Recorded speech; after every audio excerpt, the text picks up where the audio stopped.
Exciting to learn.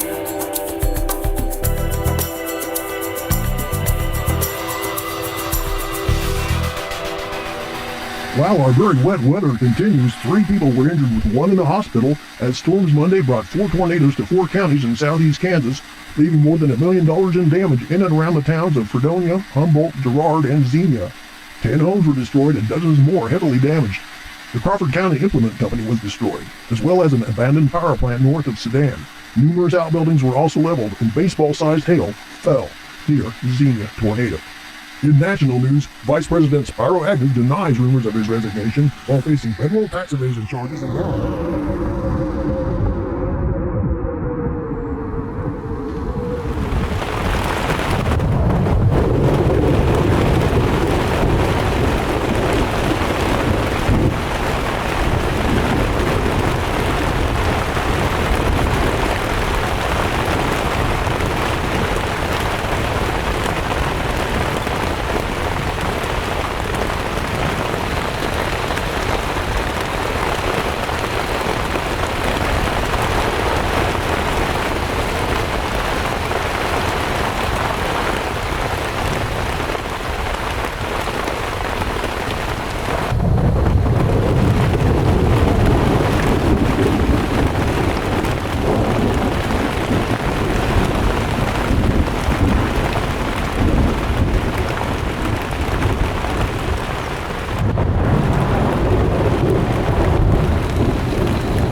But I still listen to a little bit of pop, still listen to a little bit of rock and roll, but yeah, mainly country.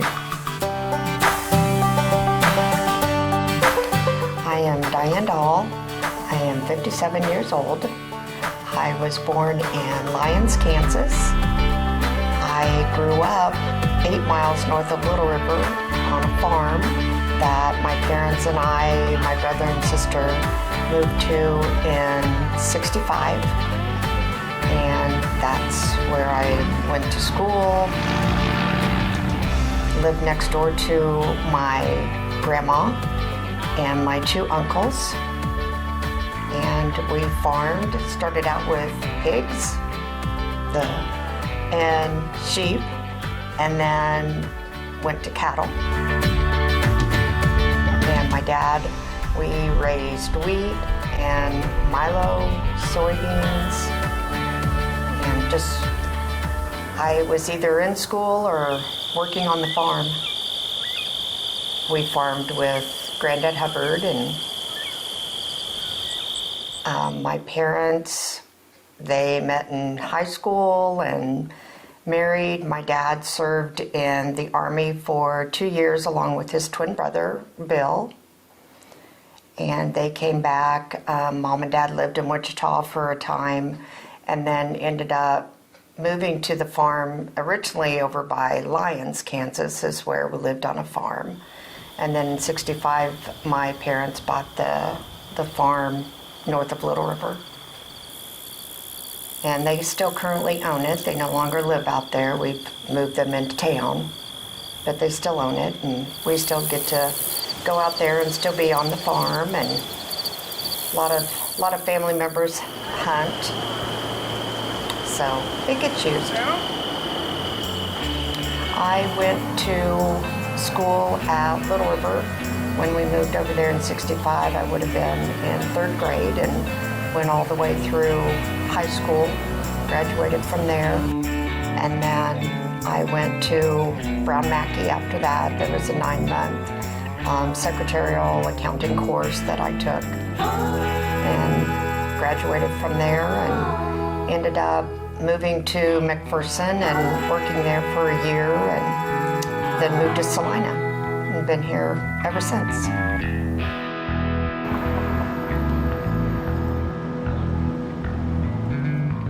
I graduated in '75 from high school, and so being on the farm, that's basically what we did, or I did.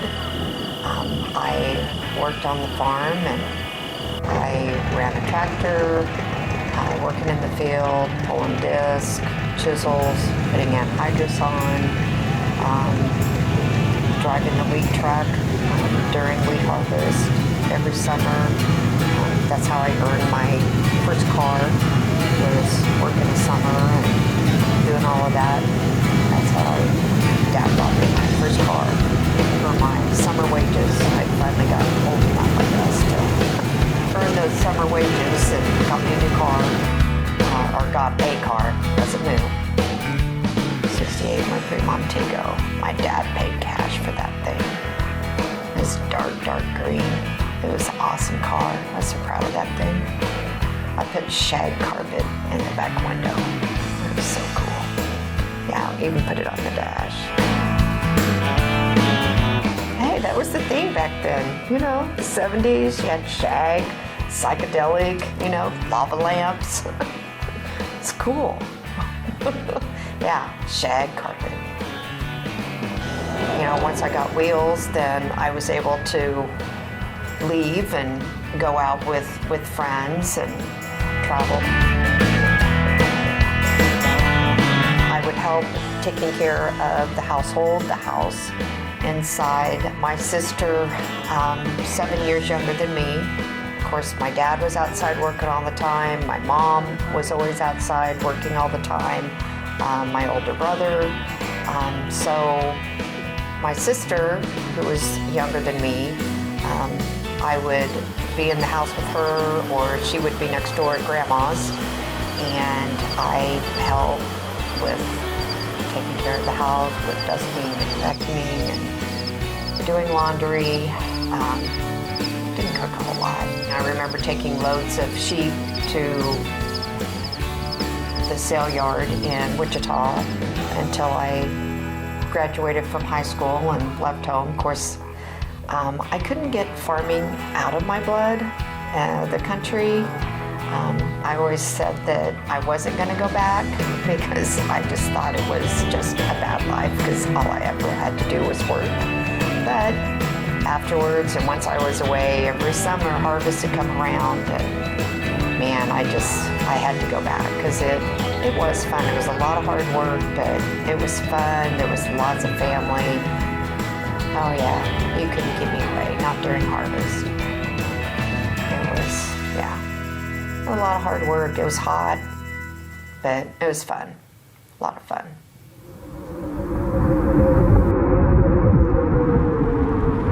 On September 25th, 1973, Events unfolded. Rice County Sheriff Richard Tucker said that right after the heavy rain, he made a run 4 miles west of Lyons, where a funnel was supposedly sighted. Nothing found. He turned around and had another sighting reported southwest of Little River. Several persons at the Lyons Town and Country Club saw the same funnel at 5 p.m.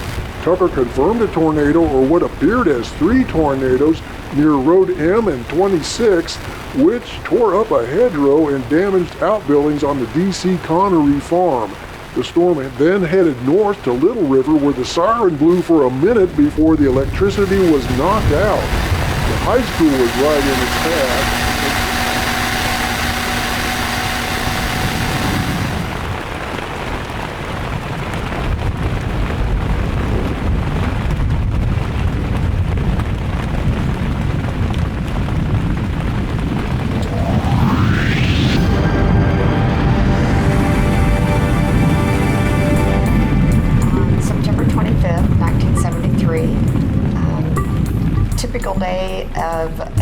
16-year-old, I guess, living on the farm and going to school. And I had gone to school that day, and I was a member of the volleyball team, and we had volleyball practice just right after school was out. I still don't remember how I got home, because I know that my mom and my sister had been on their way into Little River to pick me up after volleyball practice. We had, I don't know how long we had been into the practice. I just remember the doors to the gymnasium opening and the football guys come running in and yelling, "Tornado, tornado, get to the basement." Coaches and teachers that were there, we just all took off running and went to the basement of the high school underneath the gymnasium. I remember being down in the basement, scared, not knowing what was really going on. The football boys, they had seen the tornado. They were talking about it and saying that they had seen it, and it didn't look good. So, just remember being down there. I really don't remember how long we were down there. 10, 15, 20 minutes. When you're scared, it seems longer, I guess, but once the all clear, or once the teachers, the coaches said that we were allowed to come out, just going outside, and just everything was so confusing and chaos, and we knew there was a tornado, and we knew coming out of the school right there on the west side was the nursing home, Sandstone Heights, and then catty corner across from the school, which would have been across from the nursing home, was our district office. And they were saying that the tornado had lifted up over the nursing home and then had come back down, and it did quite a bit of damage to the district office, enough that they were not able to salvage it and completely replaced it in the end. Just a lot of people scared, a lot of kids scared.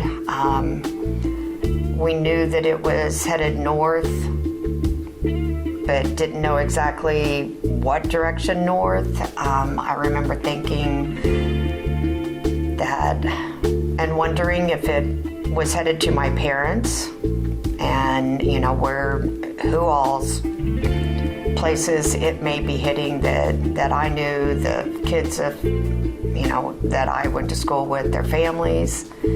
I know at some point we heard that it had hit the Larry and Marilyn Myers place north of town, which I knew at that point that my family, my home, was probably okay because we lived 2 miles directly north of there.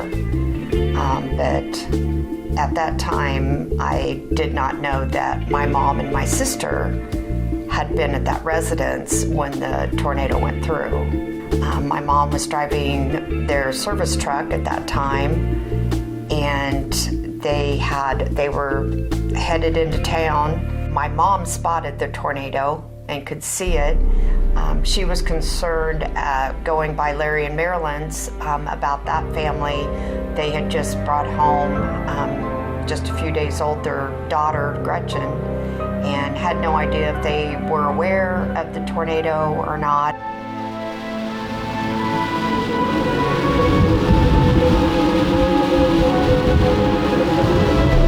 Tornadoes sound like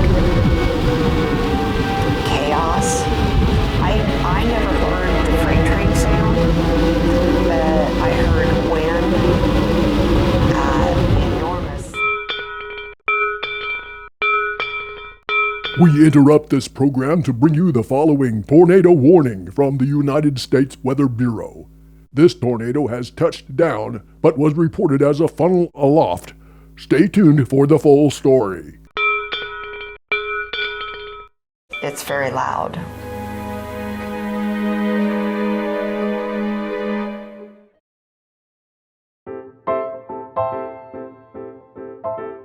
I'm Barbara Hubbard. I was born in McPherson, Kansas. I'm 79 years old. I'm from Little River, Kansas. Up at the corner south here was a little one-room school, and I went to grade school there, as did my older brother, and my sister did too. It was an eighth grade school, but there wasn't that many kids in it. There was 3 in my class, and we'd do different subjects, and then recess while we'd all play together, either inside or outside. And then I went to high school at Little River. Then I got married right after high school. We have a son, Ron. He has 4 children and a stepson. 8, 9, 10. I think about 10 grandchildren he has. Then we have a daughter, Diane, that lives in Salina. She has 3 children and 3 grandsons. She works at a bank. And then Sandra, our youngest daughter, lives 3 miles east of our farm. Altogether, we have, I think, 20 great-grandchildren. We farmed, I don't know, about 4,000 acres. And our farms were scattered from 30 miles apart from east to west. We farmed over by Lyons and 13 miles east of our home farm. We had 2 big tractors, and I ran a tractor, and I was in the field about every day. And we had a lot of cattle, like 300 head of cattle, and then we had some feeder calves in the wintertime, and we fed. Yeah, we worked from daylight to dark 30, we said. And then when our kids we had a lot of hired help. The kids helped us when they got older. Well, they really didn't complain. It wouldn't do them any good because they had to do it anyway. Yeah, they didn't have much choice. On September 25th, 1973, we had a storm coming, and I was on my way. My daughter Sandra and I were on our way. She was 9 years old then. Was on our way in to get Diane at school after volleyball practice. And I was 2 miles south of us, Larry and Marilyn Myers lived. And when I got down there, I could see this tornado coming. So I drove in there thinking that they probably didn't know it because they had just gotten home with a new baby just the day before. Well, I saw several tornadoes. I was thinking there was 6 little tails, but I'm not real sure now. Towards Little River, which would be southwest,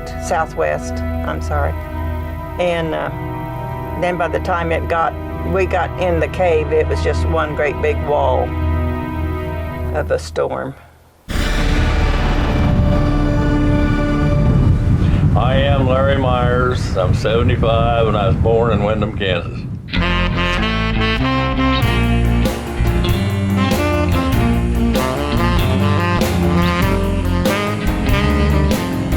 I live in Little River. Tractor radio, you didn't have a cab or anything then, and it was noisy. You had it mounted on the fender right here by you, but you had to turn the volume up so high that you'd go deaf. So a guy put a plug into it, and I got a pair of earphones like you've got on. I could plug it into that and listen to the radio without all the noise and distraction. Oh, country music mainly. When I was younger, then that was the 50s, back in rock and roll time, boy. Oh, you got to take Pat Boone, Elvis Presley, Fats Domino. I mean, you got all of those guys, Johnny Cash. That's what I like. The rock and roll they say now is nothing but a bunch of damn noise, and I don't understand any of it. My grandparents, they were farmers. Horses. Well, that's how they plowed, planted the crops, worked them, fed, put them in the field, cultivated. All the farm work was done with horses. To my great-grandfather that homesteaded here around Windham and Little River. So that's quite a bit. He was a Civil War veteran, and he got to get his 160 acres of ground. From there, he built up till he owned a lot of land. I never knew him at all, just the stories about him. I've got it. I own it. Mom and I. My mother, before they got married, she was a school teacher. My dad lived in Windham, and he was a farmer. And we started out and farmed, and his was with horses. And then we got old tractors, milked cows, had hogs, had turkeys during the war. Heated with a lamp, kerosene stove, cook stove, and an old ice box. That's just the way it was. You didn't have anything else. You didn't think anything about it. No running water, no electricity, nothing like that. I mean, I was in the field when I was 6 years old, driving a tractor. I drove horses before that, and we used to pick up bundles. But that's why, I come home and farmed. I was a farm boy, going to high school or whatever. I had chores. I had chores from the first grade on through or younger. Helping Mom separate and then pump water to the cows with an old pitcher pump with a big tank after they milked them and let them out. I loved it. That was a life, boy.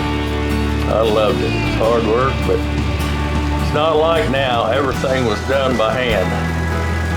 All of the cattle feeding, silage, you pitchforked it. Barns you cleaned, you pitchforked it. Hay bales, you threw them by hand. But I liked it. It was a live tree outside. I loved that. And I still love it. But I didn't totally retire because I've been helping another guy farm, helping him all summer long for 15 years or more.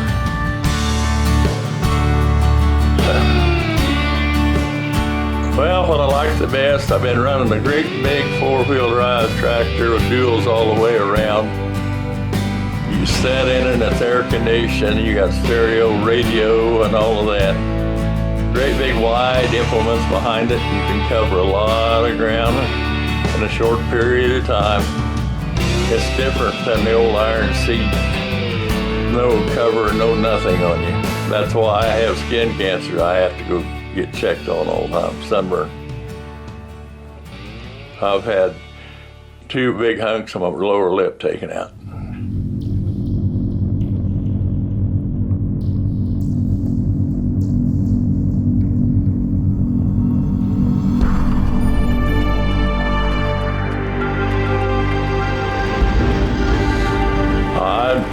Done my regular chores because I had a lot of pigs, brought calves home, went over to Windham because my dad was over there. I'd taken over some of that, and we had cattle over there, and then it rained a little bit, so I just got a new pickup, and it didn't have mud grips on it, so Dad and I went to McPherson. I had mud grips put on. In the afternoon, Probably messed around the house. I don't remember whether I went out and fed pigs or what. And it's a thunderstorm warning. We heard a loud pop, or she did. But I went upstairs and looked out the west window. I saw 7 tails, tornado tails on the ground, and they went into one solid black wall.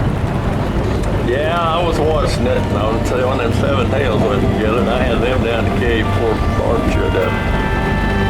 Because if half a mile south of me, the sky was clear, and clouds would float out and suck them right back in. But I thought I was going to miss it, but it got down in the creek, the river back there, and that turned it. And boy, we were dead in the sun road.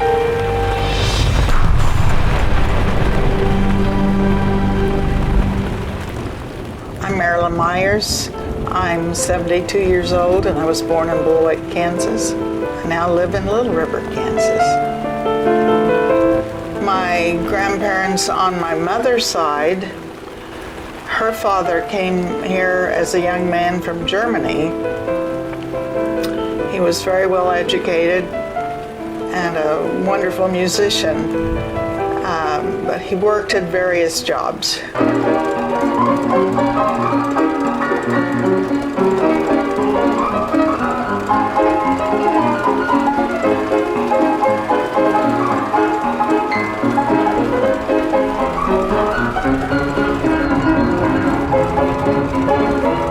His wife, my grandmother, and he met when he was working on her father's farm. He came looking for work, I guess, and they hired him to help on the farm. And my grandmother told me that the reason she fell in love with him was because he could sing so beautifully and play the piano. But anyway, my mother then, they finally sort of settled in Beloit. My mother went to school in Beloit, graduated, well, no, she didn't graduate, but she went to high school in Beloit. And then she and my father got married before she finished high school. And she was a farmer's wife. She helped out a lot with the farm. In the summertime, she would milk the cows, and we kids would go down to the barn and play while she milked the cows. I remember getting in the feeding the troughs and using it like a stage, and we'd put on these talent shows. Well, I rode a school bus for 12 years, from the time I was in first grade through senior in high school. I love school. I wanted to be a teacher from the time I was in first grade. When I was in first grade, I wanted to be a first grade teacher. When I was in third grade, I wanted to be a third grade teacher. Just on up the line. So I ended up being a high school teacher because I liked my high school English teacher, and I thought it looked like something, a job I could do. I didn't know how hard it really was. I was real involved with activities. I was a cheerleader and in the school plays, and I took piano lessons when I was a child, and I enjoyed music a lot. When I was in high school, I played in the band, and I had a real good time in school. I went to Bethany College, majored in English. That's where Larry and I met. We met, our freshman class had a hay rack ride, and we ended up at a barn. It was a really nice barn. He doesn't remember. Mm-hmm. He doesn't remember. I remember. We met at college, at Bethany College. I was a freshman and he was an older student. He'd been there for several years. He was majoring in card playing and having a party, I think, most of the time. Anyway, we met at a barn dance, but there were kids playing cards at tables, and this kid that I was with that night wanted to play cards, so we were sitting there, and Larry sat down and played cards with us, and he was teasing me. He was very outgoing, just like he is now. And that's how we met.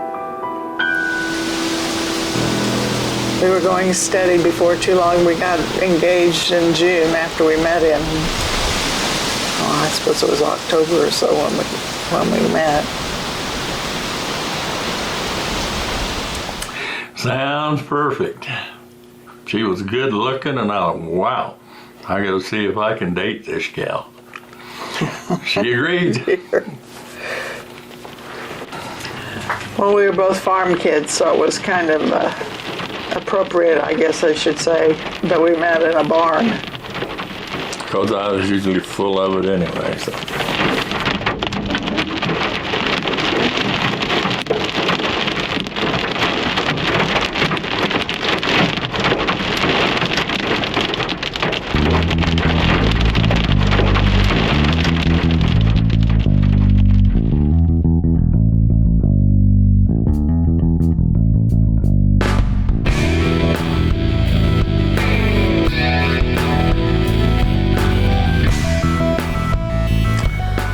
Yes, on September 25th, 1973, I had just gotten home from the hospital the day before. Our daughter was just 5 days old.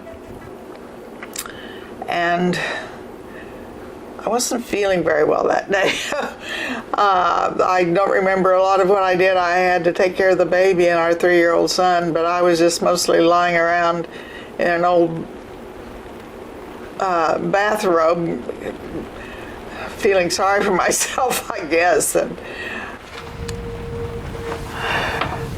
the weather forecasters had predicted tornadoes and severe storms that day. And I don't know, I just had a bad feeling all day. I was just nervous and anxious. I just felt like, something was going to happen. I just remember that I had this bad feeling that something bad was going to happen because they'd been predicting severe weather. On TV, they give you all kinds of warnings anymore. We didn't have much warning in ours. They didn't come on TV and say anything about a tornado coming. They just gave a severe thunderstorm warning. I do remember that it was very humid that day. There was water condensing on the toilet, the water tank on the toilet, and dripping off on the floor. And it just felt very humid. And then it started raining that afternoon. And later in the afternoon, it turned into a regular thunderstorm with close lightning, and there was a bolt of lightning that I thought might have hit the house. And by that time, Larry was in the house. My son, Kevin, was watching Sesame Street. And they came on the TV and said that we were in a severe thunderstorm warning. But anyway, when the lightning struck so close, I thought I smelled smoke. And so I asked Larry if he would go upstairs and check out to make sure the house wasn't on fire, if it hadn't hit the roof or something. There were 2 rooms up there. There's one on the east side, one on the west side. And for some reason, he went into the west room and he looked out the window and he saw the tornado coming, and he yelled down, "There's one on the ground." And I didn't know what he was talking about. And I said, what do you mean? He said, "There's a tornado coming. You get the kids and get to the cellar." So I didn't take time to get my purse or anything. We just went like we were. I grabbed the baby and got Kevin. He didn't have any shoes on. We got down there. I told her, you get the kids and you get in the cave. So away they went. She didn't grab anything with a baby and 3-year-old and her and I. Well, I stood and watched and I thought, boy, I'm not going to get trapped in this thing because I can't get out. So I went with a sledgehammer and a big iron bar in the garage. And I went down and got them, and I was standing there watching. Boy, it was getting close. About that time, Barb Hubbard and her daughter drove in about 40 miles an hour, right in the trees. They got in the cave, so I was standing there and watching until all things a half a block by the house were going up in the air. And my dog ran out. And it seemed like a long time before it struck. I thought maybe it had gone around us or something, because Barb Hubbard and her daughter drove in and they got down there, and I told Larry, I said, if you think you have time, go get a sledgehammer or something. I don't want to get buried down here. So he had time to go to the barn and get a sledgehammer and an axe. And I was just praying the whole time, because I thought, is this the way it's all going to end? You know. And anyway, it didn't go around us. And Larry, he'd gotten down into the cellar, and the dog ran out. Well, I had to get my dog, so I went and got my dog, got her down, and when I went down the cave, the shed right west of the house was coming to pieces, and I pulled the door down on the cellar, and Barb jerked me to the bottom of the cave, and that door exploded right off the top, and all kinds of straw and everything come down and hit me in the back. And so he went out to get Ginger and brought her down in, and about that time, the tornado struck. And we got Sandra down there, and I ran back out to the pickup and got my purse.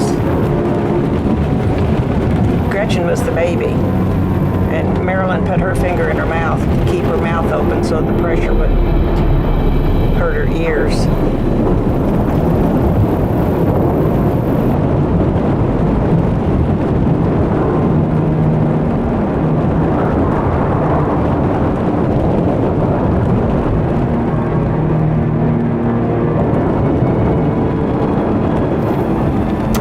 I went down, and Larry ran up the steps of the cave to get his dog down, and it was beginning to roar, and I grabbed him and jerked him down in the cave, and about that time the door came off of the cave. To me, it sounded just like a freight train, just like they say it sounds.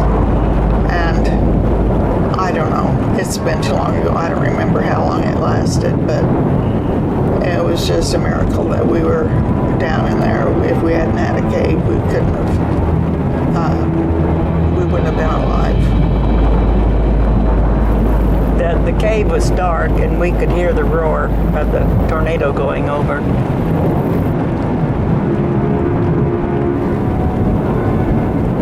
It seems like it lasts a long time, but it's, it doesn't really last all that long, I guess, but you probably wouldn't have had to yell to have been heard or to say anything to anyone, but it was extremely loud. I know they could feel the pressure from the tornado when it came over the property.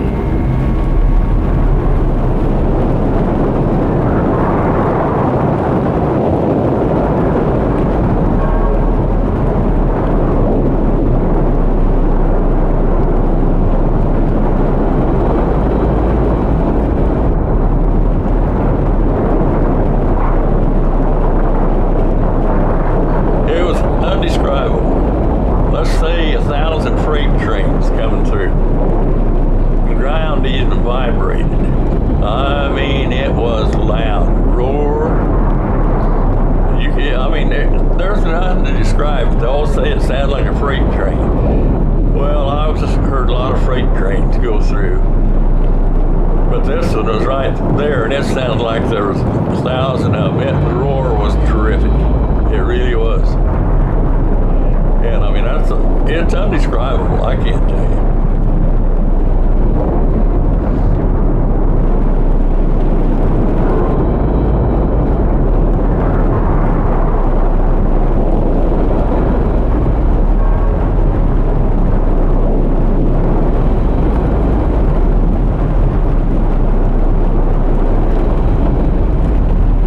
There was a vent pipe was in concrete, and the vacuum was so bad it sucked it right out of the air. It sounded like a cannon going on.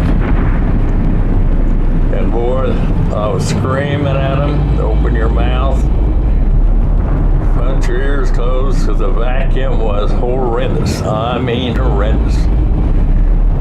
I mean, it was really, the wind was just screaming. I'd look out the door, I could see looking up the steps, it was just black. And you saw pieces of shrapnel flying through the air and all that. But I don't know how long it went on. It went on, it seemed like, for quite a while, with all the racket and all that going on. Pretty soon, the wind let up. It was still brown outside, but I stuck my head up. And when I come out, I knew there wasn't going to be anything left when it came, and there wasn't. When we came up out of the cellar, everything was gone. There wasn't any of the house left standing. It was just a cement slab where the front porch had been.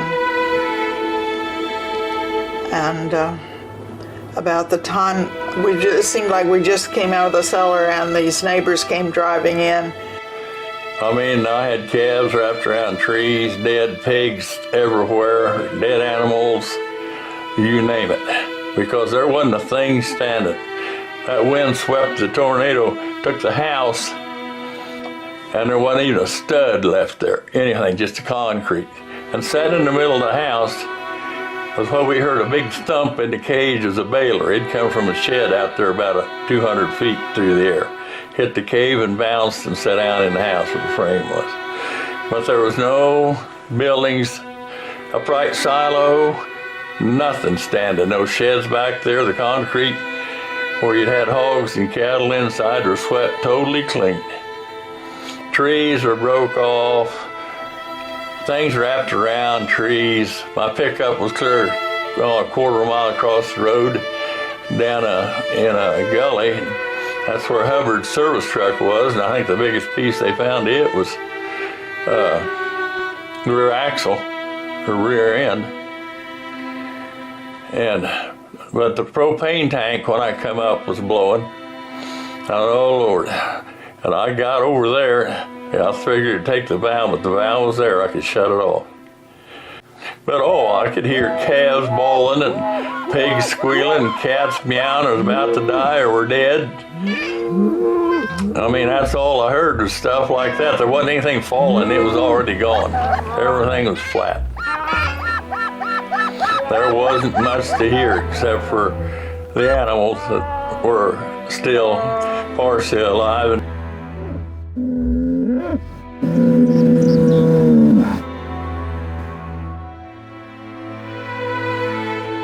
Oh, devastation. There was I think a round baler on top of the cave, and just machinery just everywhere. The house was gone. The sheds were gone. The garage was west of the house, and their car was in the garage, and there was a diesel tank on the south side of the garage. When the tornado was over, they had switched places, and the garage was, of course, gone then.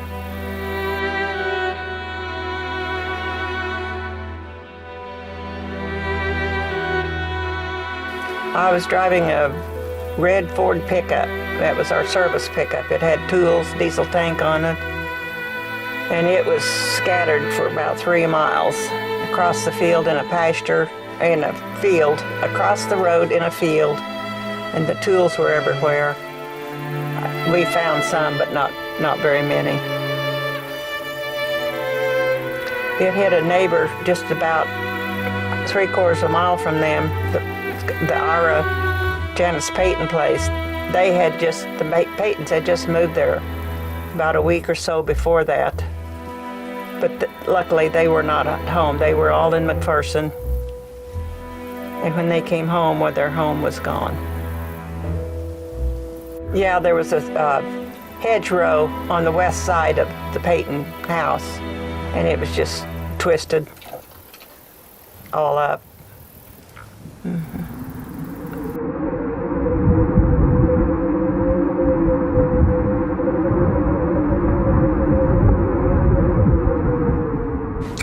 hedgerow where the tornado went through. It was just all busted off trees.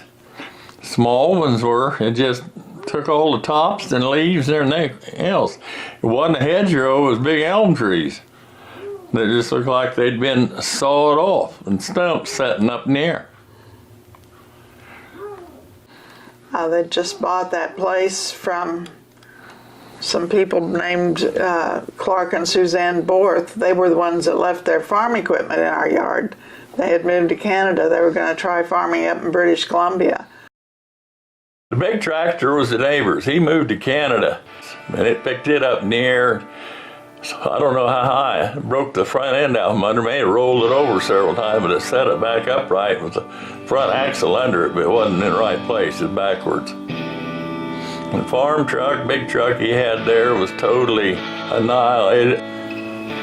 Well, it's kind of strange, but they found some dishes in the kitchen where the kitchen had been.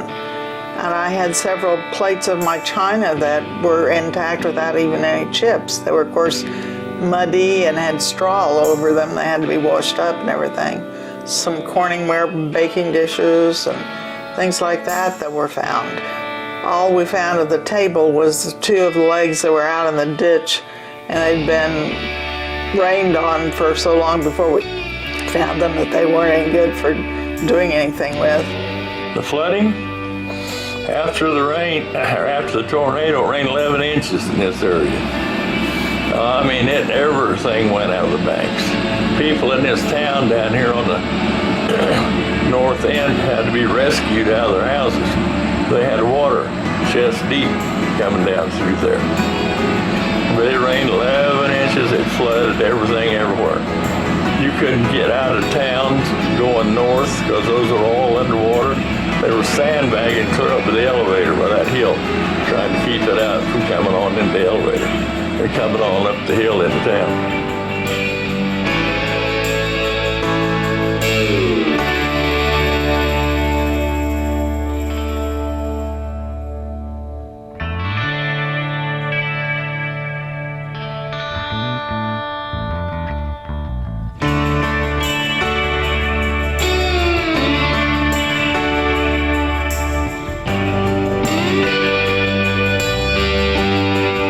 Everything was totally annihilated.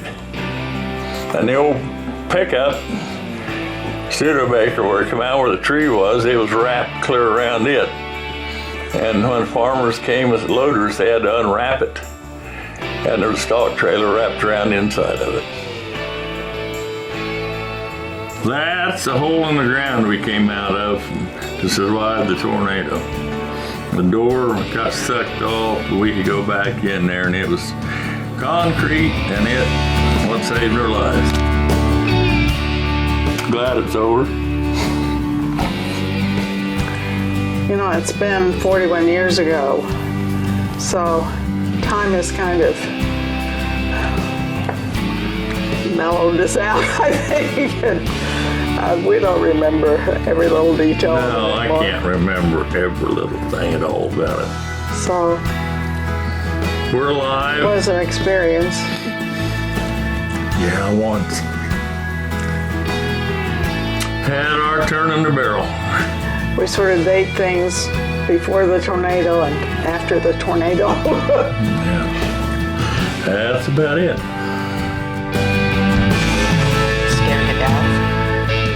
Scared to death, not knowing at all, you know, were we going to survive, were we going to get hit, who else was it going to hurt, just very scared. Several people were crying, and it was very scary, very scary. It affected me for a lot of years after, when there was any type of storms or storm clouds or the possibility of a tornado. It really affects you for a long time. And I know my mom and my sister, being in the cave that they were in, they suffered even more for a lot of years after that.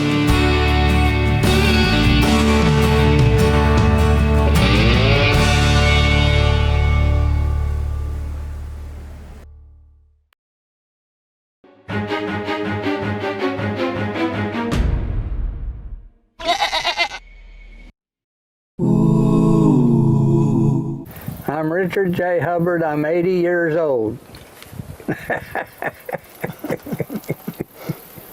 I like to pester people. Well, you're not supposed to pester them on them.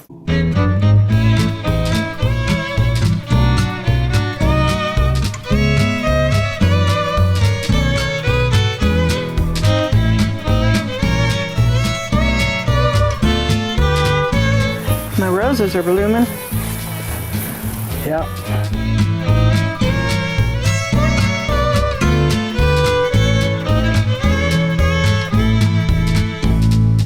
We went to high school together. Yeah, went to high school together. But he graduated a year before I did, and I wanted to go with him, and I told my girlfriend, and she told a friend of his, and his friend told him. Yeah. They got us together. We've been together for 61 and a half years.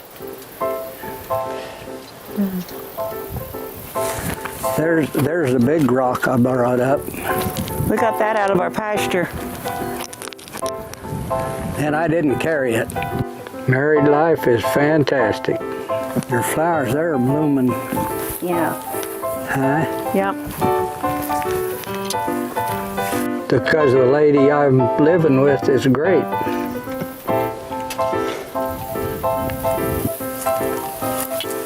You can see that rock.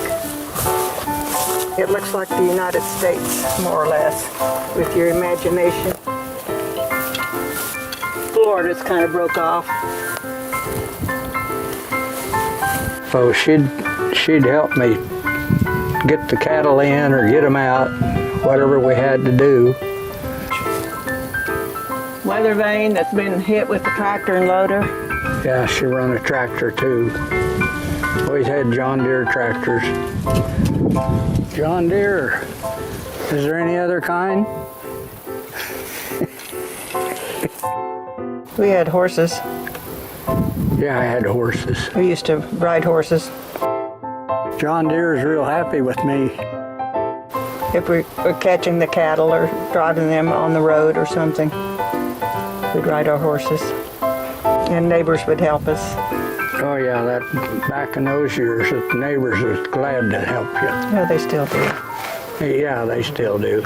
That's the nice thing about farmers. Here's our hitching post for the horses. Johnny Western, I really enjoyed his music. He was really good. Johnny Western used to play at some barn dances that we used to go to at Sylvia, Kansas. And then later, he was at KFDI in Wichita. And he was there for several years. And then once in a while, he would play at the Prairie Rose Supper Club, and we'd go down there to see him. In '02, Johnny Western and the Prairie Rose Wranglers all went to New York and played at the Carnegie Hall. And we went on a bus tour there, Richard and I did, to see them. So we was at Carnegie Hall. We had pins coming out, and then we had a sorting, it was a round tub that the cattle would go in it, and you'd push this gate, push them up to the alleyway, and we'd dehorn, give them shots, castrate, whatever. And then we had pens clear on out west of that. There used to be a barn down there, and there used to be, we'd feed cattle down there too. We had 300 head of mama cows, and in the wintertime we'd have about 700 feeder calves, either heifers or steers, whichever was the highest price or the lowest price to buy.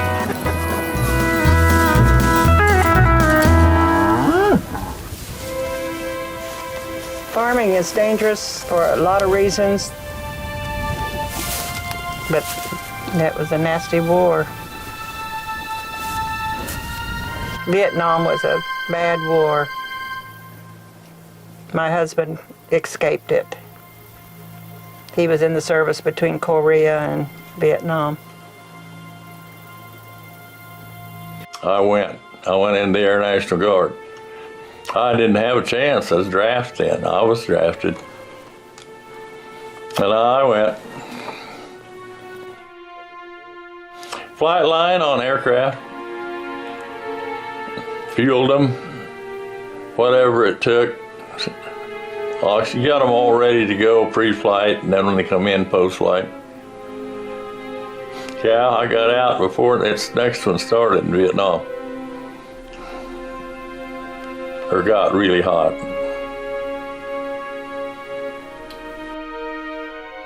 Vietnam was a tragedy.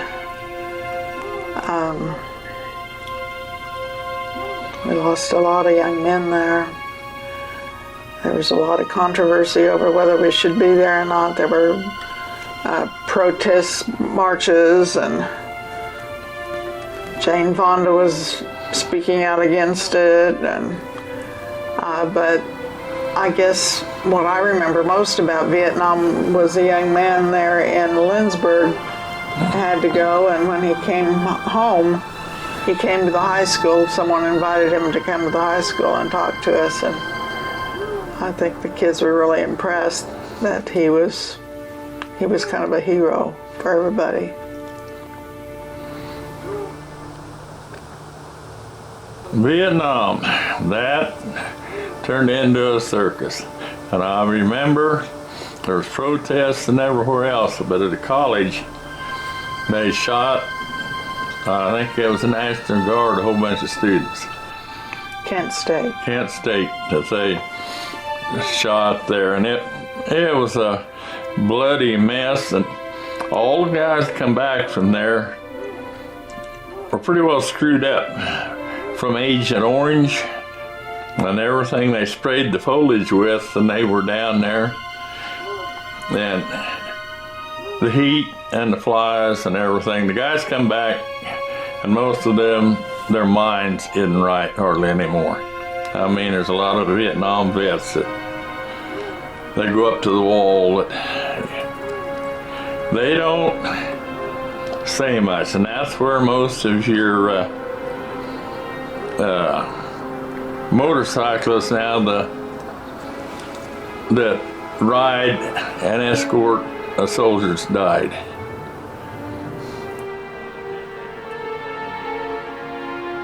They're not Hell's Angels. They look like them, long beards and everything, but when there's a dead soldier comes back from here or wherever, all of them go together and bring it in.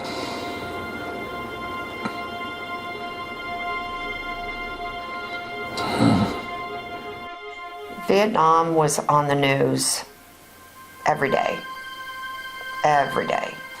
And I don't remember that it was ever anything encouraging or anything positive. It was just always bad. The bad stuff about all of, the soldiers, the servicemen, the civilians being killed, the draft, and people trying to avoid the draft, and people going to Canada so that they wouldn't be drafted. I remember at a time, wondering if my brother might be drafted, because he was 3 years older than me. So, he was certainly eligible, but it never happened.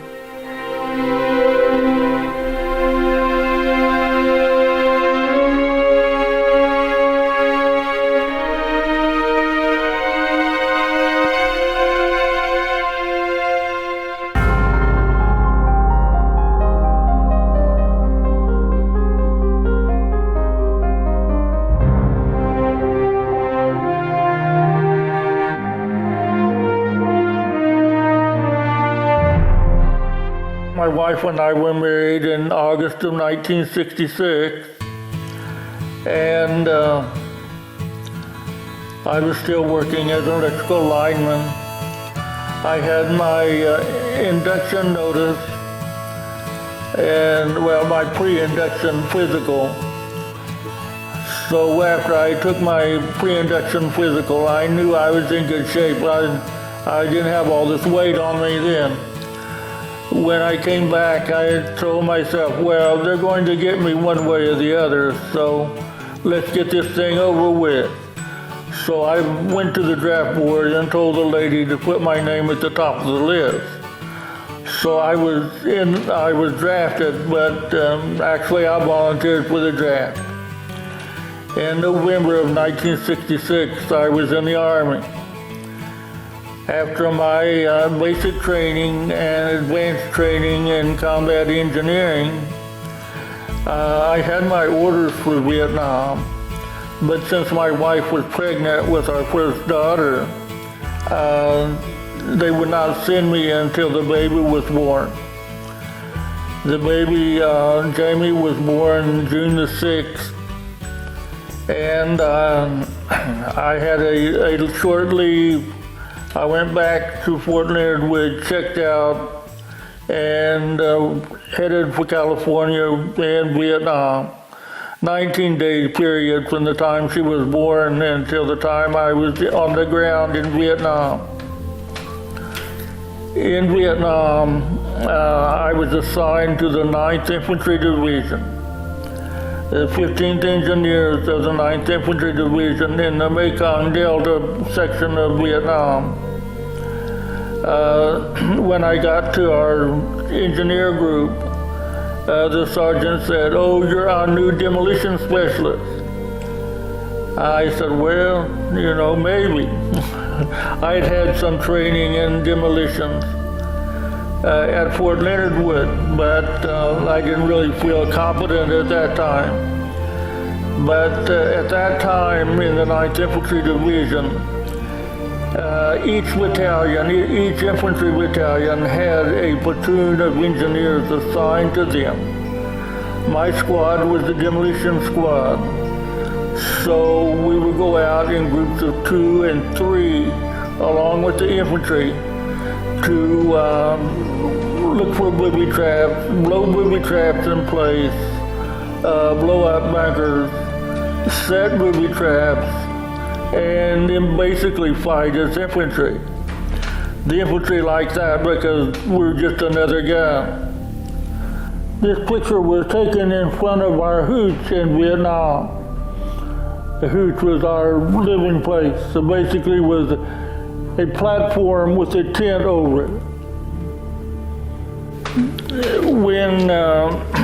When we went out with the infantry this time, it was with a new company that we had not been with before. What happened is they took a company out of the battalion and moved them to the river, Mobile River Rainforest. And a company that usually is on the Mobile River Rainforest came to our patrol base. And we had worked with them a lot.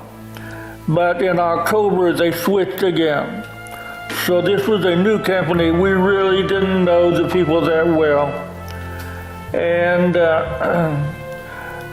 my demolition team leader, my best friend, Jim Deister, and I, and a new guy, and we had went out with them, and as we were coming in, a helicopter gunship had been shot down. And we got in and moved up to a tree line, kicked the pigs out, and were pinned down for the rest of the afternoon and night. The battle took place over here, close to the Cambodian border. Our area of operations was the whole upper part of the Mekong Delta. We did work over here some in an area called the Rung Sat with the Mobile Riverine forces. The area where the battle took place was in the Plain of Reeds section of Vietnam, which meant it was just water and reeds about 3 or 4 feet high, clear over into Cambodia.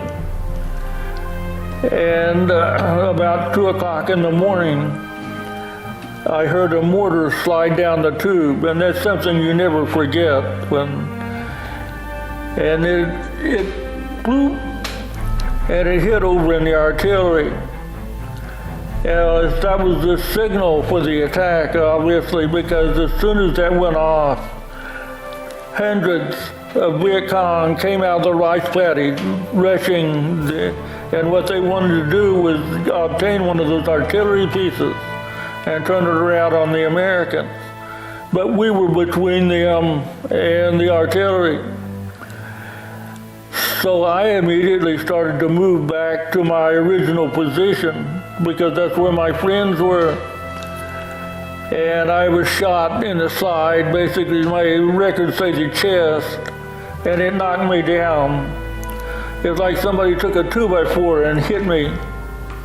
And of course it stunned me. And while I was laying there, the Viet Cong and those Vietnamese were running by, and I was thinking, oh, these guys are really well equipped with little backpacks, helmets, AK-47s.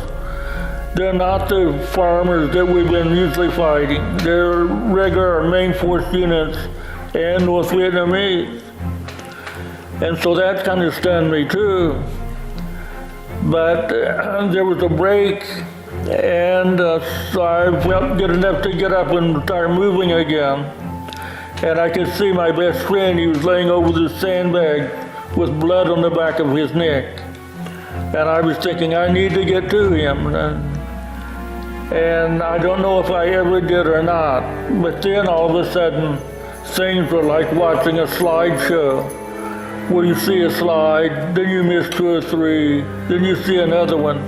But put together, just don't make any sense at all. For example, one of the things I remember was this red-headed fella looking through the bushes.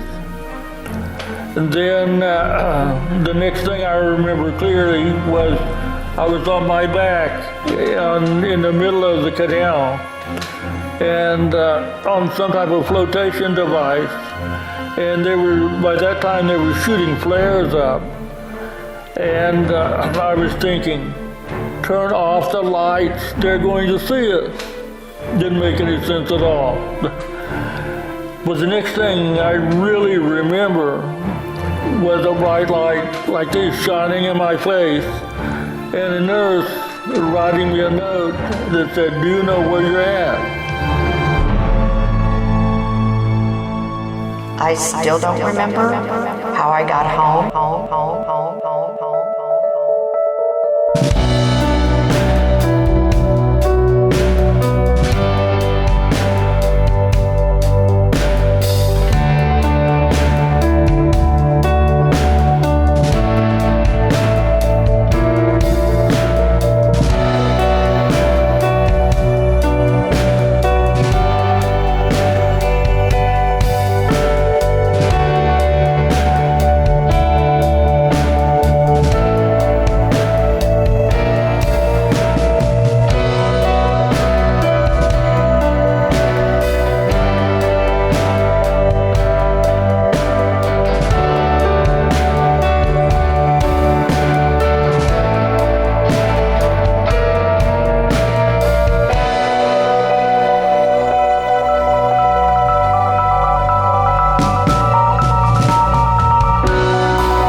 Did you ask me what kind of a tractor I had? Oh, yeah. Wait, let's make sure I get this.